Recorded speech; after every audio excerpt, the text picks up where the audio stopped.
Oi, pessoal, tudo bem? Como vocês estão? Então, vamos recapitular um pouquinho. Depois do carnaval, até a língua ficou meio presa, né? Então, vamos recapitular um pouquinho o que nós vimos até então. Nas primeiras aulas, nós estudamos a estrutura do texto dissertativo argumentativo, vimos a introdução, os elementos que compõem a introdução, que é a contextualização, o tema e a tese. Vimos também como construir o parágrafo de desenvolvimento, que é composto pelo tópico frasal, o argumento 1, o argumento 2 e a conclusão. Vimos a estrutura da conclusão no padrão Enem, com os 5 elementos que precisam estar presentes.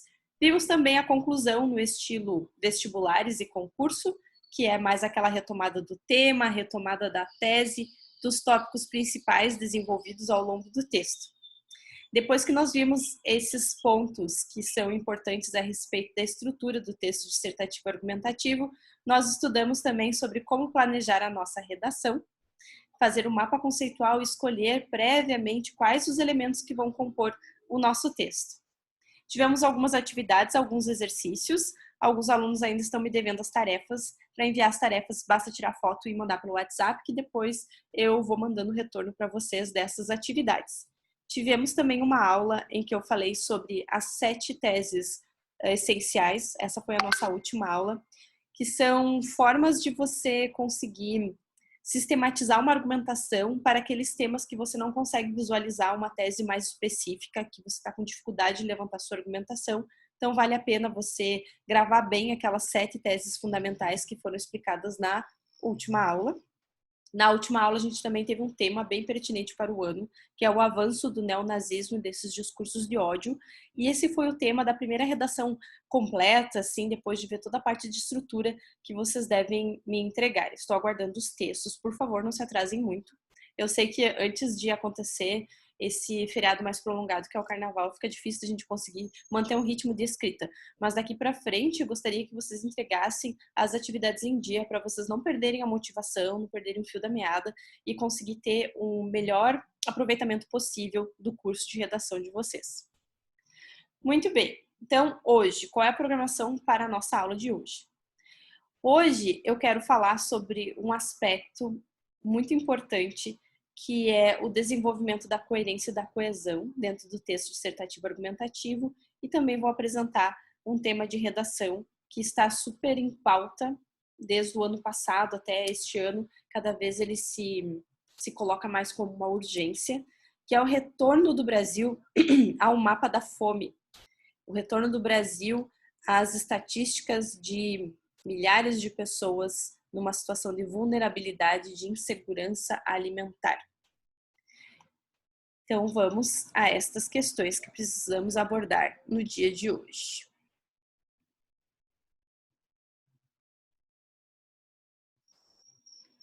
Muito bem. Então, olha só.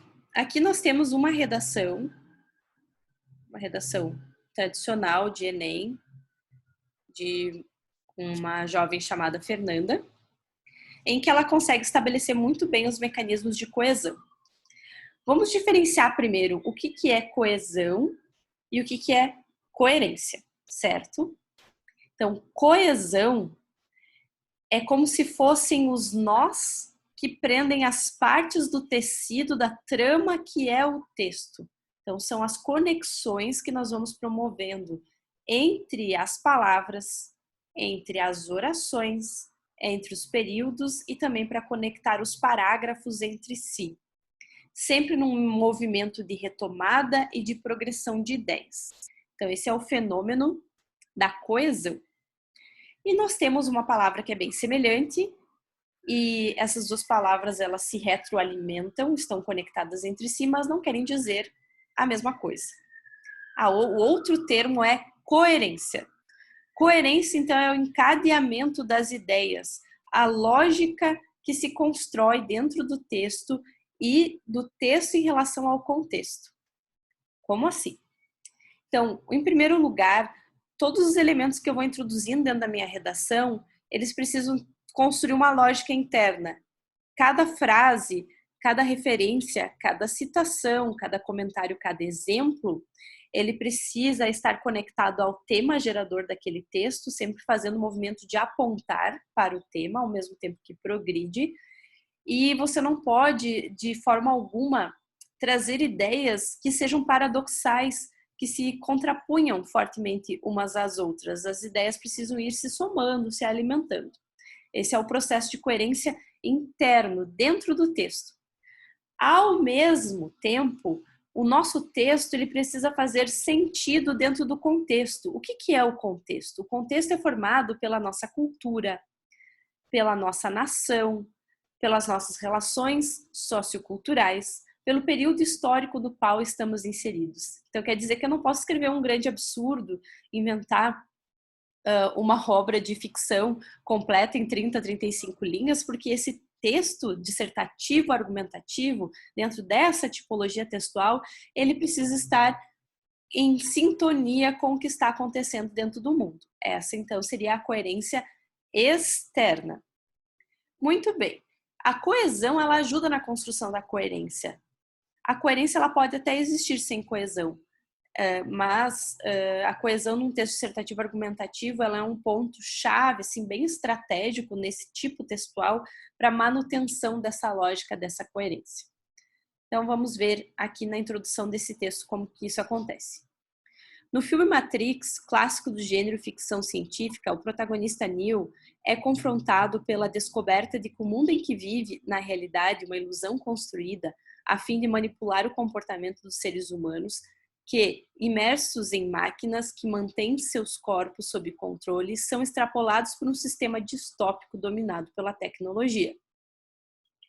Embora seja uma obra ficcional, o filme apresenta características que se assemelham ao atual contexto brasileiro, pois, assim como na obra, os mecanismos tecnológicos têm contribuído para a alienação dos cidadãos, sujeitando-os aos filtros de informações impostos pela mídia, o que influencia negativamente seus padrões de consumo e sua autonomia intelectual.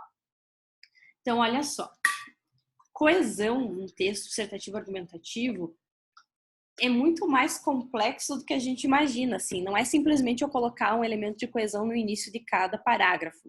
Eu acabo sistematizando dessa forma alguns elementos de coesão no início de cada parágrafo para facilitar a vida de vocês, mas esse é um fenômeno altamente complexo e muito detalhado, em que cada parte vai se conectando com a outra. Eu vou demonstrar mais detalhadamente nesse primeiro parágrafo, nos outros eu vou fazer mais grosso modo, assim, demonstrar mais grosso modo. Vou tomar um golinho no meu chimarrão aqui. Para quem não sabe, então, para quem é de outros estados, eu sou do Rio Grande do Sul e aqui a gente toma bastante chimarrão, que é uma bebida que deixa a gente bem ligado para estudar e para fazer as nossas atividades. Muito bem, veja só. No filme Matrix é um advérbio de lugar, né, que está estabelecendo essa forma de contextualização da redação, que é a citação de um filme. Tá? Isso vai localizar o leitor dentro de uma determinada situação. Para conectar as palavras, são usadas preposições, são usados artigos, preposição e artigo, artigo. Então, para conectar as palavras entre si, o que a gente mais usa são preposições. Isso também é um fenômeno de coesão. Olha só, Neo é confrontado pela descoberta de que o mundo em que vive é, na realidade, uma ilusão, a fim de que. Aí nós temos pronomes relativos, temos conjunções, e mais um pronome relativo, tá? Então, para conectar as orações dentro do período, nós usamos basicamente os pronomes relativos. Quais são os pronomes relativos? O que, o qual, o onde, o cujo, o quanto. E usamos as conjunções. Quais são as conjunções? A gente vai estudar ao longo das aulas, vai ter aula só sobre conjunções. Mas só para você relembrar do que se trata. As conjunções nós temos as coordenativas e as subordinativas. As coordenativas são divididas em 5 grupos de acordo com o sentido que elas propõem. Elas podem ser adversativas, mas, entretanto, todavia, elas podem ser aditivas, e, nem, mas também. Elas podem ser conclusivas, logo, portanto, elas podem ser explicativas, porque, pois. E nós temos as subordinadas, que podem ser as adverbiais, que são variadas, né? São 9 grupos de conjunções adverbiais que também expressam sentidos, também expressam significado, certo? E nós temos também as conjunções integrantes, que elas servem para conectar as orações substantivas, elas não expressam tanto significado assim, elas fazem mais o papel de conexão mesmo. Tá? Aqui a gente está começando com uma conjunção aqui que é adverbial. Ela é concessiva, iniciando essa oração. Então, eu posso usar também as conjunções no início de períodos. Não é o lugar ideal delas, porque o lugar primordial das conjunções é entre as orações, mas eu posso começar um período também com uma conjunção. Muito bem. O que eu uso para conectar um parágrafo com o outro? Então, entre as palavras eu uso as preposições, os artigos, os pronomes possessivos, os pronomes oblíquos, como aqui, ó, sujeitando-os. Esse os remete a cidadãos. Então, é uma forma de conectar também uma coisa com a outra. Seus padrões de consumo, padrões de quem? Dos cidadãos, certo? Também é uma forma de conectar. Você vai fazendo as anáforas, as catáforas, vai conectando o discurso. Então, isso é para conectar palavras. Para conectar as orações, eu preciso ter um bom domínio dos pronomes relativos e um bom domínio das conjunções, sejam elas adverbiais, integrantes ou das conjunções integrantes que fazem parte das orações substantivas. Muito bem. Além disso, eu tenho os ordenadores textuais e elementos de coesão que são estratégicos para eu iniciar os períodos. Por exemplo, eu vou ler esse parágrafo aqui e vou demonstrar para vocês. Em princípio, é um ordenador textual, porque ele está dizendo que é em primeiro ponto, em primeiro lugar. Então, aqui, como é o início da argumentação, é um bom lugar para se usar um ordenador textual. Quais ordenadores textuais melhor cabem nesse lugar? Em princípio, em primeiro lugar, a priori, em primeiro plano, são alguns termos que ficam bem aqui. Nesse espaço, como é depois de uma introdução, na introdução eu estabeleço um ponto de vista, eu posso usar esses outros elementos de coesão, alguns eu anotei embaixo aqui no material, mas vale a pena você sempre ir anotando, parando o vídeo, reescrevendo para memorizar essas expressões. Então, nesse mesmo lugar, cabe bem expressões como nessa perspectiva, nesse âmbito, nesse viés, nesse prisma, certo? Cabe analisar o papel da internet no controle do comportamento sob a perspectiva do sociólogo contemporâneo Zygmunt Bauman. Segundo o autor, quando eu quero fazer referência a um escritor fazendo uma paráfrase, uma citação direta ou uma citação indireta, que é a mesma coisa que paráfrase, eu também vou usar um conector, que são as conjunções, são adverbiais também. Essas conjunções, elas expressam, elas mostram a origem de uma informação. Então, eu posso usar nesses lugares segundo, conforme e consoante. Segundo o autor, o crescente desenvolvimento tecnológico, aliado ao incentivo ao consumo desenfreado, resulta numa sociedade que anseia constantemente, ao pronome relativo ali, por produtos novos e por informações atualizadas. Outro comentário aqui importante. A palavra que, ela é um pronome relativo. E o pronome relativo, que, ele acaba trazendo uma pobreza de vocabulário, muitas vezes, para a redação, quando ele é excessivamente utilizado. Ele traz para o texto o que os avaliadores chamam de queísmo. Então, é de bom tom tentar mudar o que sempre que possível. Quando que eu sei que o que é um pronome relativo? Eu consigo substituir por o qual, a qual, os quais. Então, eu tento fazer essas substituições no meu texto também para melhorar a minha propriedade vocabular. Resulta numa sociedade a qual anseia constantemente por produtos novos e por informações atualizadas. Nesse contexto, é outro elemento de coesão bacana. Tá? Nesse contexto, nesse âmbito, são sinônimos. Possibilita-se a ascensão no meio virtual de empresas que utilizam de algoritmos programados para selecionar o conteúdo a ser exibido aos internautas. De novo, essa redação ela é legal nos mecanismos de coesão, mas ela tem um excesso até de ques que poderiam ser substituídos por pronomes relativos mais específicos. Quando estou concluindo o parágrafo, verifica-se, portanto, o impacto da mídia virtual.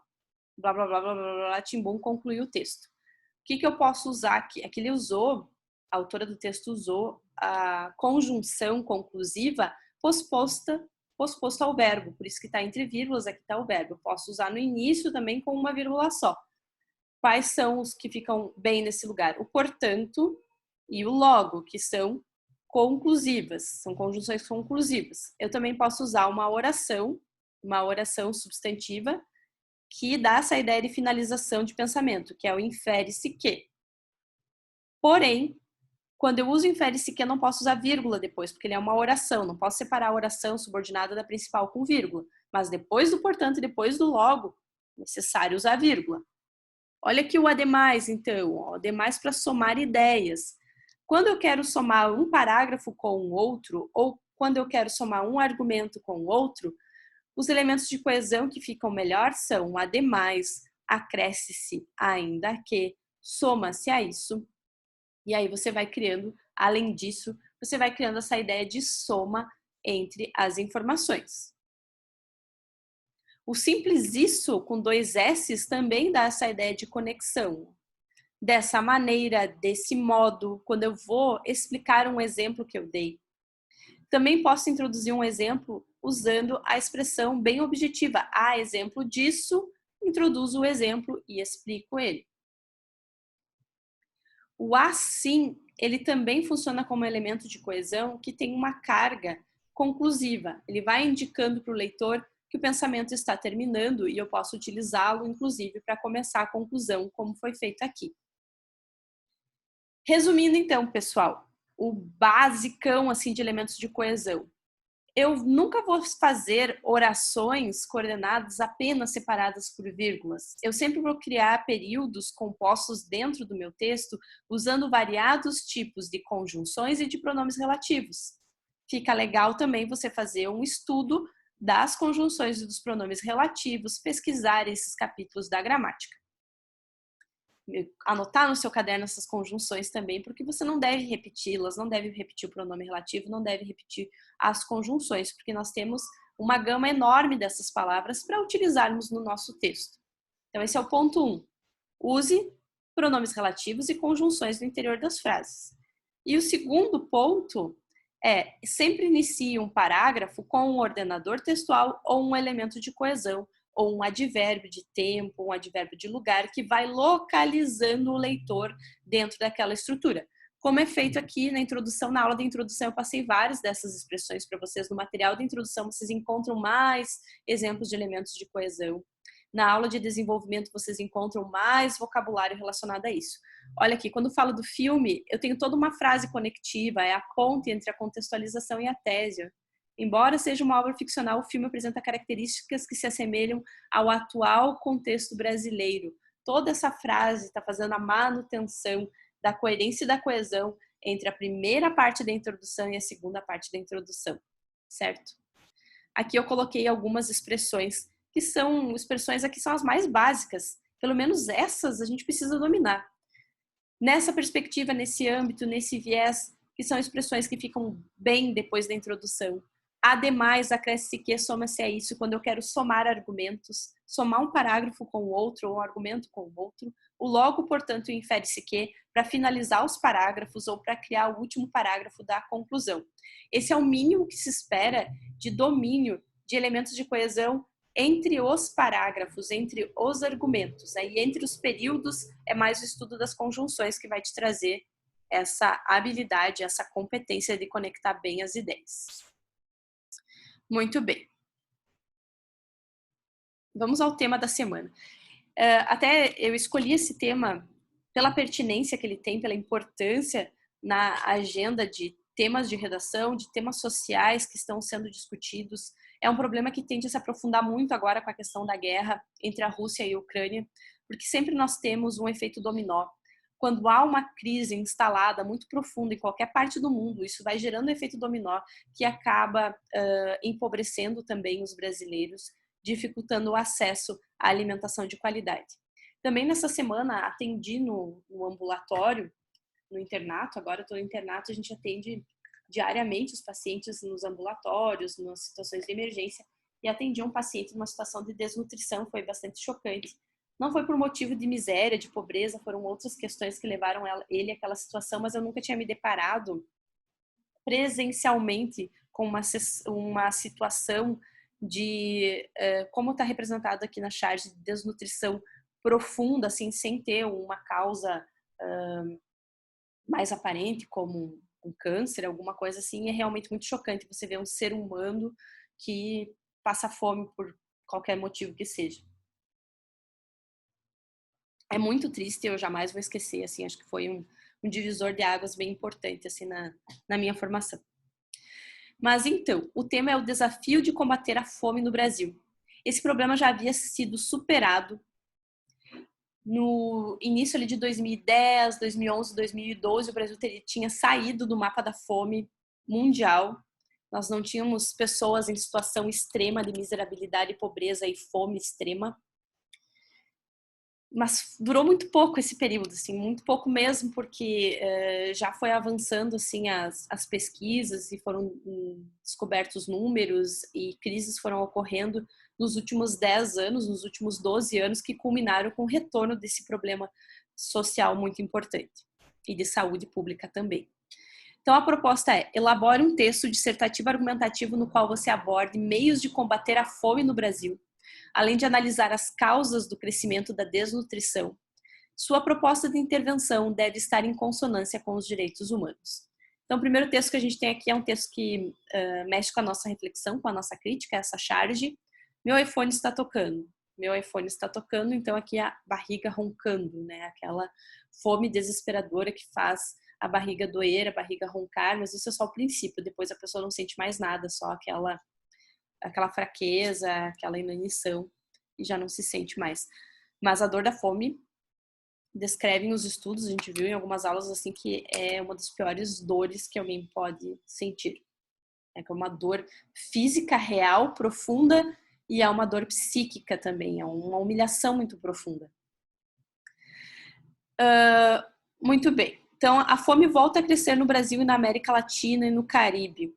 Isso começou, como eu falei, lá em 2012, começou esse movimento de empobrecimento novamente por inúmeras crises, mas a pandemia, com certeza, foi um marco fundamental para esse problema. Então, eu acredito que nesta redação, ou se você se deparar com o tema em alguma instituição, é importante se dizer que a pandemia ela trouxe essa dor e esse sofrimento porque tirou milhares de pessoas do mercado de trabalho, deu uma estagnada importante na economia, as pessoas que tiveram que ficar reclusas, o movimento de precariedade nos direitos trabalhistas dos últimos anos, o movimento de terceirização, o movimento de autonomia no mercado de trabalho, muitos profissionais autônomos ficaram sem renda durante a pandemia e mesmo com o auxílio governamental não foi suficiente para alcançar muitas famílias. E a gente viu no tema de redação passado do Enem, quando se falava sobre os direitos por meio dos documentos. Então, imagina, pessoas que não têm nem documentação, como iriam acessar esse auxílio governamental no momento da crise? Então, alguns tópicos para reflexão. Lembrando que tópico para reflexão é a mesma coisa que argumentos, contextualizações que vocês podem utilizar nos textos de vocês. Então, primeiro tópico. A crise econômica que se abateu sobre o Brasil cobra seu preço nas camadas mais vulneráveis da população, interrompendo o movimento de redução da fome no país dos últimos anos, lá início dos anos 2000, e volta a crescer o número de pessoas atingidas por ela.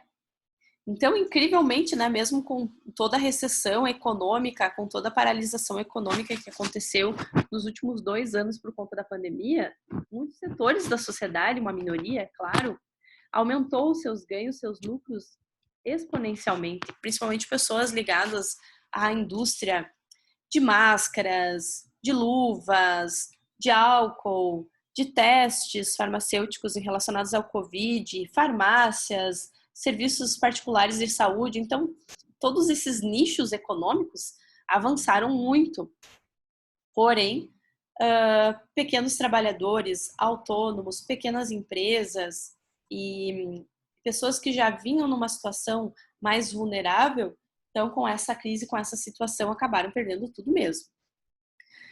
Mas outro problema relacionado à fome que não está linkado diretamente à pandemia é o desperdício.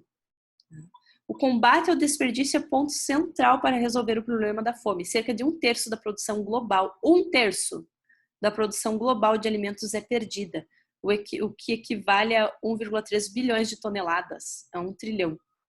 Entre frutas, vegetais, raízes, tubérculos, quase metade do que é produzido se perde. A cada ano, consumidores em países ricos desperdiçam 222 milhões de toneladas de alimentos, quantidade equivalente a toda a produção da África subsaariana, que é de 230 milhões de toneladas.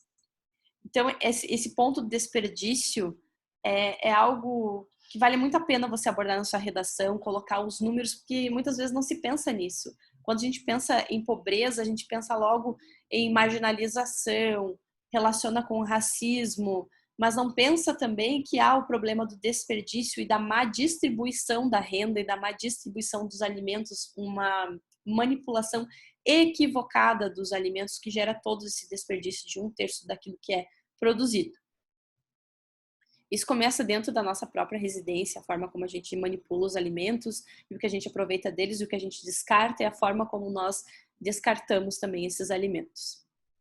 Vocês podem falar nessa parte do desperdício da multimistura.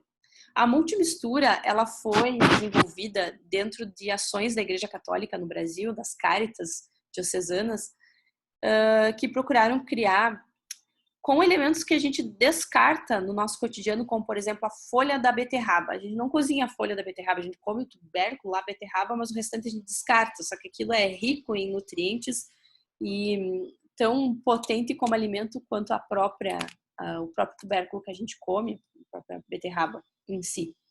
A casca da banana também é muito nutritiva.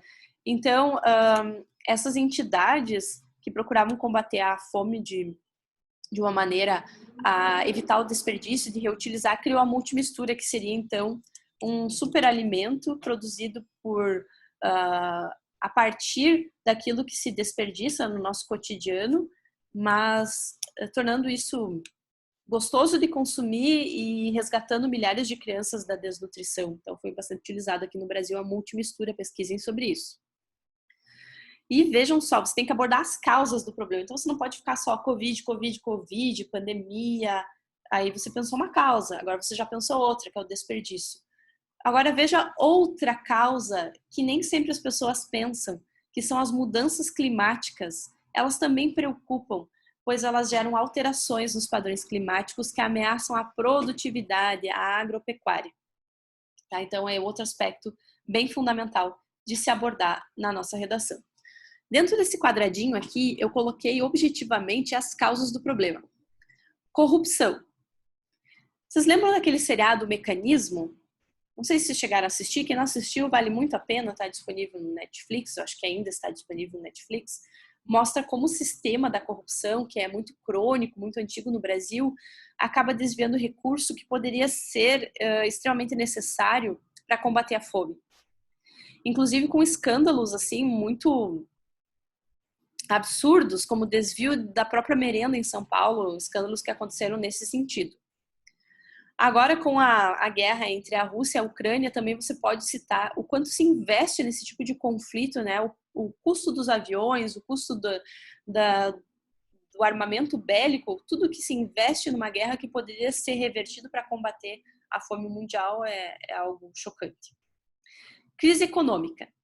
Então, nós tivemos uma crise econômica em dominó que começou nos Estados Unidos com a bolha imobiliária. Logo depois dessa crise nos Estados Unidos, no início ali dos anos 2000, bem início ali dos anos 2000, ela foi se aprofundando, piorando, migrou para a Europa, quebrou a Grécia, quebrou Portugal e foi gerando aquele efeito dominó até chegar no Brasil. O Brasil sentiu, na época acho que foi o Lula que falou a marolinha, não foi uma onda, mas foi a marola da crise econômica que chegou no Brasil, mas sentimos essa crise econômica que deu início lá nos Estados Unidos e acaba então se enraizando, se aprofundando com a pandemia.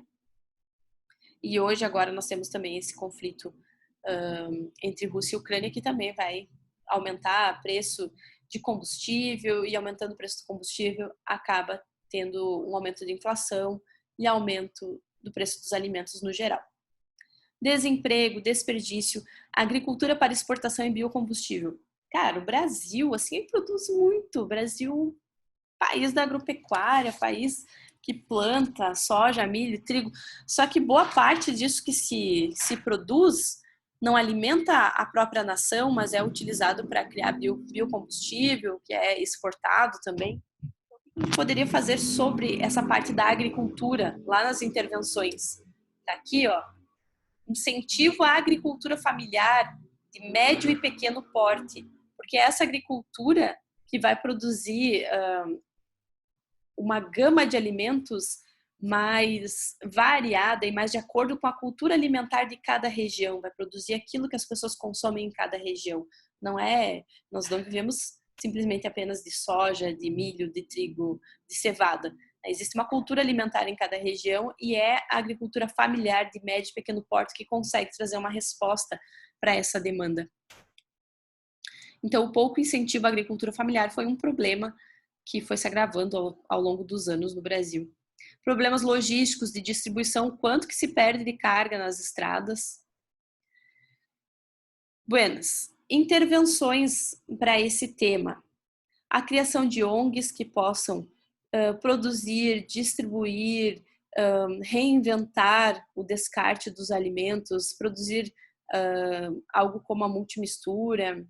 As Cáritas, que são instituições religiosas, isso pode estar dentro de qualquer instituição religiosa, não necessariamente de uma instituição católica. Combate à corrupção é uma forma indireta de combater a fome. O trabalho voluntário, a atuação das lideranças comunitárias para conseguir localizar as famílias que estão numa situação de vulnerabilidade, levar essa situação para as unidades básicas de saúde, para as prefeituras, fazer o cadastro dessas famílias para conseguir acompanhar e evitar que a fome se agrave e problemas de saúde muito sérios relacionados à desnutrição possam tomar conta de famílias que estão em situação de vulnerabilidade. Tinha um projeto há alguns anos, muito legal, muito bacana, inclusive aqui na minha cidade tinha, depois simplesmente desapareceu. Era uma iniciativa governamental, tinha apoio governamental, que eram os restaurantes populares. Na época era R$1, você tinha a alimentação completa. Parecido com esses RU, desses restaurantes universitários, que a comida costuma ser subsidiada pelo governo e com um valor bem acessível. Então, o restaurante popular era algo bem interessante que existia, que poderia ser revitalizado e proposto como sugestão de intervenção. Programas de distribuição de renda com uma participação, uma resposta popular em troca desses programas de distribuição de renda. Esses auxílios governamentais, né, que muitas vezes são apenas a distribuição do valor, mas esse valor ele poderia ser distribuído com algumas contrapartidas, né? A pesagem das crianças, a vacinação dos filhos, a matrícula dos filhos nas escolas, isso que era previsto no Bolsa Família, né? Então a gente pode pensar dentro da nossa proposta de intervenção outras contribuições que a população pode dar para participar desses programas de distribuição de renda. Referências que podemos usar na nossa redação. Esse é um tema bem vasto, assim, de referências. Algo que podemos utilizar são os quadros de Cândido Portinari, que eu coloquei um exemplo de quadro. Ele fez uma série de quadros chamado Os Retirantes, demonstrando lá 1915, mais ou menos nesse momento que teve uma grande seca no Nordeste.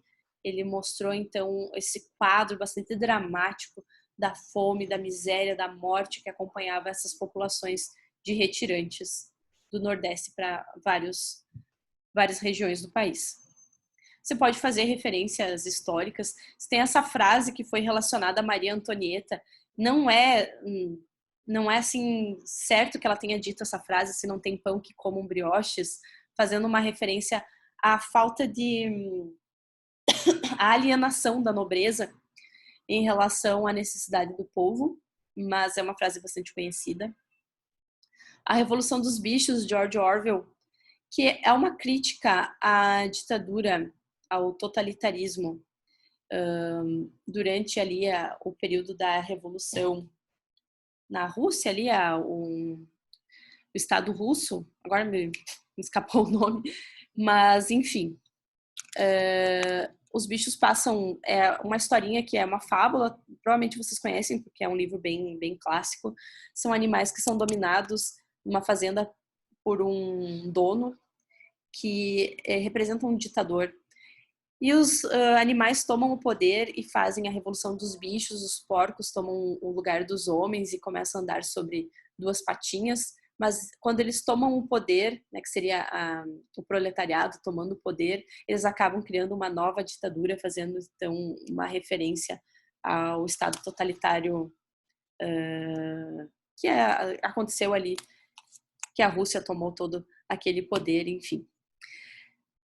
O que tem a ver com a fome isso, né? Que os estados totalitários em que se instalam ditaduras, seja de direita ou seja de esquerda, nesses estados totalitários acaba se mascarando muito a situação da fome e se aprofundando muito a problemática da fome.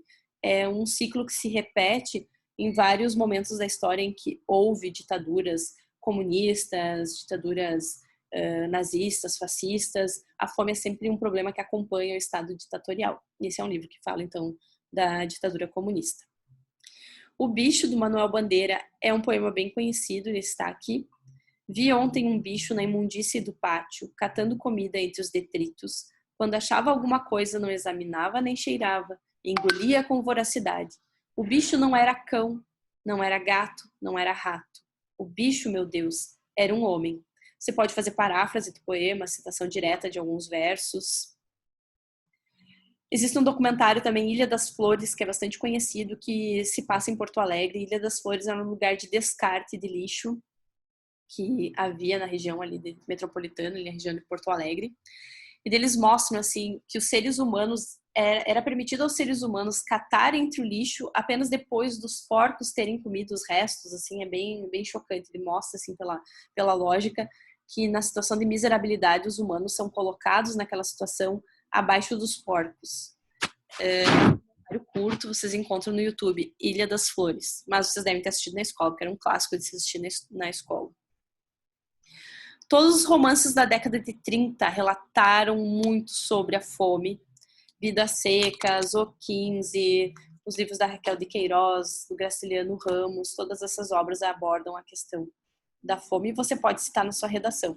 Lembrando os locais estratégicos de citar livros, filmes, poemas, na introdução para contextualizar, exemplificando os argumentos dentro do desenvolvimento e também para fechar a conclusão é legal citar. Poema é legal de citar na conclusão também. A Hora da Estrela, de Clarice Lispector, também nessa pegada aqui, não é romance de 30, já é 1945 em diante, é a literatura de maturidade do Brasil, mas que aborda também como tema uma personagem nordestina que migrou, que vive em São Paulo, que passa fome, mesmo depois do processo de imigração. Aqui tem o 15, da Raquel de Queiroz, tem um fragmento bem triste que mostra a família se alimentando das vísceras de um animal, né, que eles tinham matado um animal e daí o dono do animal aparece, fica muito furioso e joga para aquela família comer apenas as vísceras. Assim, é uma cena muito triste que o livro relata, tá aqui, depois vocês podem ler. Também relata a morte de uma das crianças da família, que desesperado de fome come uma mandioca crua que é venenosa e a criança acaba falecendo. E não sei se vocês conhecem, mas existe um fotógrafo mundialmente conhecido, ele é brasileiro, chama Sebastião Salgado. Ele faz belas fotografias em branco e preto, com variados temas. Ele é extremamente premiado no Brasil e no mundo. E existe uma série de fotografias em que ele relata a miséria, a fome e vários temas brasileiros. Vocês podem encontrar, coloca na internet Sebastião Salgado, fotografias, fome, que vocês vão encontrar vários registros. Na parte de fotografia, tem aquela fotografia bem pesada do urubu esperando a criancinha africana morrer para ele atacar a criança. Não quis colocar essa fotografia aqui, mas se vocês quiserem procurar, é uma fotografia que gerou muita polêmica, porque se questionava o fotógrafo, o que ele estava fazendo, que parou para registrar aquele momento que não estava lá acudindo aquela criança. O fotógrafo, se eu não me engano, ele cometeu suicídio depois, porque foi algo muito traumatizante para ele, as cenas que ele viu e as cenas que ele registrou de fome na África, certo? Então aqui são algumas referências que podem ilustrar essa redação e as principais causas do problema, as principais intervenções possíveis, que vocês podem usar todas essas ideias para arranjar dentro daquele mapa conceitual que eu ensinei a fazer e produzir uma belíssima redação. Então, eu espero a redação de vocês e vamos lá, pessoal. Veste o cropped, vamos reagir, está começando o ano, quero os textinhos de vocês no meu WhatsApp bombando essa semana. Uma excelente semana para vocês, tudo de bom e um ótimo mês de março. Muito obrigada. Tchau, tchau.